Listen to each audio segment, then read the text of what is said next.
Let's be honest. Dealing with people who test your limits can be exhausting. You know the type.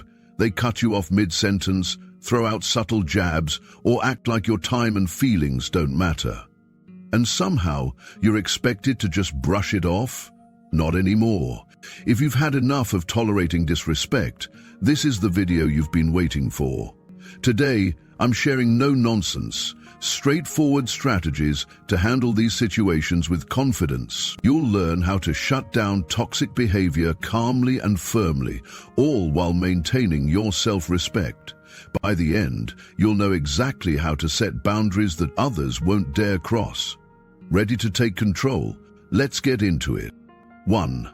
Master the power of the silent stare. Let's talk about one of my favorite techniques for dealing with disrespectful behavior, the silent stare. Yep, you heard that right. Just staring. It might sound simple, maybe even a little odd, but trust me, it's surprisingly effective. Here's why. When someone is being rude or dismissive, they're often fishing for a reaction. They want you to get flustered, argue back, or stumble over your words. It's their way of pulling you into their chaos, trying to rattle you or make you feel small. But when you respond with calm, composed silence and a steady gaze, it completely disarms them. Suddenly, they're the ones feeling awkward. Now, I know this might seem passive-aggressive at first glance, but it's not about being petty. It's about staying in control. People aren't used to being met with calm, unshaken silence. It forces them to confront their behavior, and more often than not, it shifts the dynamic in your favor. Let me share a quick story to show how this works. I was in a meeting where one guy wouldn't stop interrupting me. Every time I tried to speak, he'd talk over me, acting like his words were the only ones that mattered. At first, I tried to politely interject, but he just kept at it. So instead of arguing, I leaned back, crossed my arms, and locked eyes with him. No words, no expressions, just a calm, unwavering stare. After a few seconds of silence, the room got tense. Other people started noticing, and the guy began to stumble over his words. He avoided my gaze, grew visibly uncomfortable, and from that point on, he didn't interrupt me again. In fact, after that meeting, he actually treated me with more respect, as if he finally understood I wasn't someone he could push around. The silent stare works because it flips the script. It's not about aggression or confrontation. It's about holding your ground and refusing to play into someone else's negativity. You're sending a clear non-verbal message: I'm not engaging with this. It's a subtle yet powerful way to reclaim your peace and dignity. Here's the deeper takeaway. Too often, we feel pressure to explain ourselves, defend our actions, or laugh off rude comments to avoid making a scene, but you don't owe anyone an emotional response, and you don't have to stoop to their level to prove your worth. By choosing silence, you create a moment of clarity, not just for them, but for yourself. You remind both parties that you're in control of your emotions and won't be dragged into unnecessary drama. This technique also holds people accountable in a way that words often can't. Many people who behave disrespectfully do so without thinking. They've never had to face the consequences of their actions. But when you offer nothing but calm silence, it's like holding up a mirror to their behavior. They're forced to sit with it, and that discomfort can be a powerful motivator for change. On a personal level, using the silent stare has been a game changer for me. I used to feel the need to explain myself whenever someone was rude or dismissive, but it only left me drained and frustrated. Now, I've learned to let silence do the talking. It's a quiet act of defiance, a way of reinforcing my self-respect without wasting energy on unnecessary conflicts. So, the next time someone tries to belittle you, interrupt you, or push your boundaries, try the silent stare. Stand firm, meet their gaze, and let the calm settle in. You'll be amazed at how quickly the power dynamic shifts and how much more confident and grounded you'll feel. The silent stare is more than a tactic. It's a declaration of self-respect, a subtle way of saying, I'm not here to play your game. 2. Stop justifying your decisions. Let's be honest. This one's tough but necessary. It's time to stop justifying your decisions to others. How many times have you made a choice for yourself only to be bombarded with questions? Why didn't you go to that event? Why did you quit that job? Why this? Why that? People love to demand explanations as if they're entitled to understand every move we make. Spoiler alert, they're not. Your decisions belong to you, and you don't owe anyone a play-by-play of how you live your life. It might sound bold, but think about it. When people question your choices, are they really looking to understand, or are they looking to judge? Often, it's the latter. They'll poke holes in your reasoning, make you doubt yourself, or compare your path to their own. And guess what? You don't have to engage with that. When you stop justifying your actions, you reclaim your independence. You send a clear message. Your life is not a debate, and their comfort is not your responsibility. Let's unpack why people feel so entitled to explanations in the first place. Most of the time, it's not about you, it's about them. Your decisions might challenge their worldview. Maybe you're taking a risk they're afraid of, or maybe you're breaking away from the norms they cling to. Your boldness makes them uncomfortable, and asking you to explain yourself is their way of trying to pull you back into their comfort zone. But here's the thing. Their discomfort is not your obligation. Your life isn't a public forum. You don't need to justify your choices to put others at ease. I'll share an example from my own life. When I decided to switch careers, leaving behind a stable job for something I was truly passionate about, the reactions were intense. People kept asking, "Why would you leave a secure job? What's your backup plan?" At first, I'd try to explain my reasons, how I wanted more fulfillment, how I had a strategy, but no matter what I said, it never seemed to be enough. Eventually, I had a breakthrough. The next time someone asked, "Why did you quit?" I simply replied, "Because I wanted to." That's it. No long-winded explanation, no attempt to convince them. And you know what happened? Silence. They didn't know what to say, because I took away their power to question me. Over time, they stopped asking. Here's the beauty of not justifying your actions. It's liberating. It's about owning your life and trusting that your decisions are valid without needing outside approval. When you stop explaining, you free up mental energy to focus on actually living the life you want, instead of defending it. The truth is, your choices don't need a committee's approval. Not every decision requires a detailed breakdown. When you stop justifying yourself, you send a powerful message. I trust myself, and I don't need your validation. Think about it. When was the last time you saw a genuinely confident person explaining every choice they made? Probably never, because confident people don't seek external approval. They trust their instincts. Used to be the one who'd over-explain everything, trying to make others see my point of view. But over time, I realized that constantly justifying myself was draining and unnecessary. Now, when someone questions my decision, I keep it short and simple, a sentence or two, max. If they push for more, I just smile and move on. And you know what? My life feels so much lighter. So here's a challenge for you. Next time someone asks you to explain a decision, resist the urge to break it down. Say something simple, like, "It felt right for me," or "That's what I decided." Then let the silence do the talking. You'll be amazed at how empowering it feels. You'll feel more confident, more in control, and less weighed down by others' expectations.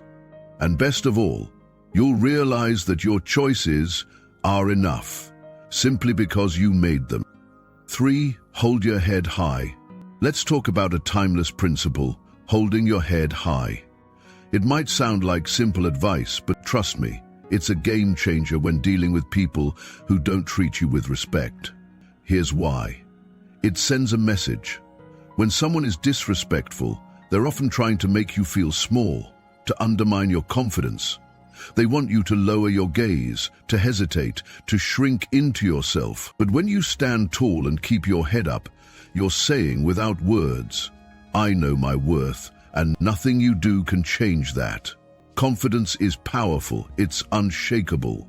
And here's the twist. People who thrive on disrespect don't know how to deal with it. Their power comes from making others feel less. But when you don't give them that satisfaction, it throws them off. It disrupts their control. I've been there. I used to interact with someone who couldn't resist throwing subtle insults my way. You know, the type that hides rudeness behind a smirk or a joke. For a while it got to me. I found myself feeling uneasy whenever they were around, constantly bracing for their next comment. But one day, I decided to stop letting them get to me. I walked into the room with my shoulders back and my head up, exuding confidence. Every time they made a snide remark, I'd meet their gaze, smile calmly, and carry on like their words didn't touch me. And you know what? Over time, they stopped.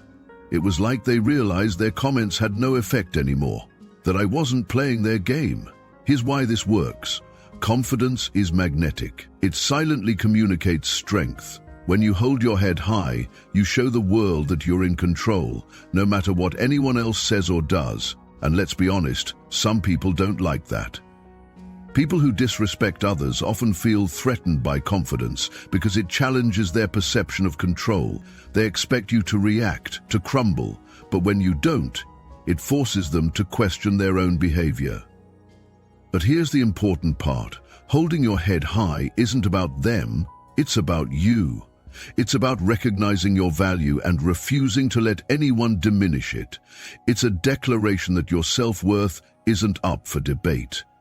It doesn't rely on external validation, it comes from within. Over time, I realized that this practice of standing tall and staying grounded wasn't just about posture. It was about mindset. It reminded me that I didn't need anyone's approval to feel worthy. I could simply own who I was. And the more I embraced this, the less other people's negativity even registered with me. Holding your head high is a reminder that you are the author of your own story. No one else's actions or opinions have the power to write your narrative. So, the next time someone tries to tear you down, whether it's with a casual jab or outright disrespect, don't react. Take a breath, stand tall, and keep your head high. You're stronger than you think, and no one can take that power from you unless you let them. Or, use silence as your power move. Here's a little-known strategy that's often overlooked: silence. When someone disrespects you, sometimes the strongest response is no response at all. Now I get it, silence can feel passive, like you're letting them off the hook. But the truth is, silence isn't weakness. It's a deliberate choice, and it can be one of the boldest statements you make. When someone throws negativity your way, they're often looking for a reaction, trying to pull you into their drama or make you feel defensive. But when you choose not to engage, you're flipping the script. You leave their words hanging in the air, forcing them to sit with the weight of their own actions. That quiet moment, it speaks volumes. Here's why this works so well. Disrespect thrives on attention. People who insult or provoke others often crave a response. They want validation, justification, or even a fight. But by staying silent, you're denying them that satisfaction. You're sending a clear message. I'm not wasting my energy on this. Silence can be disarming. It shifts the power dynamic, putting you in control. It lets the other person know their words don't deserve your time or investment. Silence isn't about ignoring, it's about choosing peace over conflict. I remember a situation where someone would constantly make snide remarks about my work. You know the type. Those cutting little jokes disguised as harmless fun. One day, after another unnecessary comment, I decided not to react. Instead of defending myself or clapping back, I simply looked at him, stayed quiet, and let the moment linger. The silence was palpable. He fidgeted, mumbled something, and quickly moved on. That was the last time he tried to undermine me. By not reacting, I took the power out of his words. This is the beauty of silence. It deprives negativity of the fuel it needs to grow. You take back control not by engaging but by refusing to entertain the disrespect. It's a way of prioritizing your own peace and sending a message that you won't be pulled into unnecessary drama. Choosing silence doesn't mean you're weak. It's about valuing your energy and refusing to let others dictate your actions. Responding to every rude comment or jab only drains you, and it gives others access to your emotional space. But staying silent keeps your inner peace intact and lets you focus on what truly matters. Honestly, learning to embrace silence wasn't easy for me. I used to think staying quiet made me look passive, like I wasn't standing up for myself. But over time, I realized that responding to negativity only left me feeling frustrated and depleted. When I started letting rude remarks slide past like background noise, I felt lighter, more grounded, and more in control. So here's something to try. The next time someone disrespects you, pause, take a breath, look them in the eye, and say nothing. Let them stew in the silence. You might be surprised at how uncomfortable it makes them and how liberating it feels for you. Silence is more than just a lack of words. It's a statement. It's a decision to put your peace first and refuse to let negativity weigh you down. Sometimes the most powerful thing you can say is absolutely nothing at all. 5. Create boundaries and protect your peace. Sometimes the best way to handle people who don't treat you with respect is to simply create some distance. It might feel uncomfortable or even a bit harsh at first, but the truth is, not everyone deserves a place in your inner circle. If someone is consistently disregarding your boundaries or undermining your worth, the healthiest thing you can do is step back and prioritize yourself. Choosing distance isn't about being rude or cutting someone off without reason. It's about valuing your energy and mental well-being. Think of your life as a space with limited capacity. You get to decide who earns a spot. If someone's behavior is draining you or making you feel insignificant, it's okay to take a step back. Giving yourself distance allows you to see the situation more clearly, without the pressure of constant interaction. It's easy to get trapped in cycles of emotional manipulation or guilt when you're too close to someone who doesn't respect you. By stepping away, you regain perspective and control over your own life. When you keep people who disrespect you too close, you're giving them free access to your emotional energy they can take without giving back, criticize freely, or make you second-guess yourself. Over time, this can leave you feeling depleted, anxious, or even resentful. Creating space isn't selfish, it's an act of self-care and self-preservation. Here's an example. I once had a co-worker who constantly belittled my ideas in meetings. At first, I thought I was being overly sensitive or taking things too personally. But the more it happened, the more I realized their behavior was intentional and aimed at putting me down. I decided to minimize my interactions with them. I stopped volunteering to work on projects with them and kept our conversations strictly professional. The result was liberating. I no longer felt the weight of their negativity, and I was able to focus on my work without second-guessing myself. That small act of creating boundaries made a huge difference in my mindset. It reinforced the idea that I didn't have to tolerate disrespect just to maintain the status quo. It's important to remember that distancing yourself from someone doesn't mean you dislike them or wish them harm. It simply means you're prioritizing your peace over their negativity. Some people might criticize you for this, especially if the person in question is a longtime friend or family member. Society often tells us that loyalty means enduring toxic behavior, but this couldn't be further from the truth. Your mental health and happiness are not things to compromise. You're not obligated to let someone drain your energy just because of shared history or social expectations. Recognizing this can be the first step in reclaiming your space. When you choose to distance yourself, you're sending a powerful message. You value yourself enough to protect your emotional well-being. You're saying no to being someone's emotional punching bag or their source of validation. That's not selfish, it's self-respect. This space you create allows you to refocus on the relationships that truly matter, the ones that uplift and encourage you. Spending time with people who respect and support you strengthens your confidence and fosters a sense of fulfillment. Meanwhile, stepping back from negativity reduces its hold on your thoughts and emotions. I used to feel guilty about pulling away from people who weren't good for me. I'd wonder if I was being unfair or overreacting. But over time, I learned that creating distance isn't about punishing anyone, it's about giving myself room to grow. With that space, I found more clarity, more peace, and a greater sense of purpose in my relationships. So here's my advice. Take a moment to reflect on the people in your life. Are there individuals who consistently disrespect you or drain your energy? If so, ask yourself, do they truly deserve such a prominent place in your life? Remember, distancing yourself isn't about shutting people out. It's about making room for the right ones to come closer. Choose your peace. Choose yourself.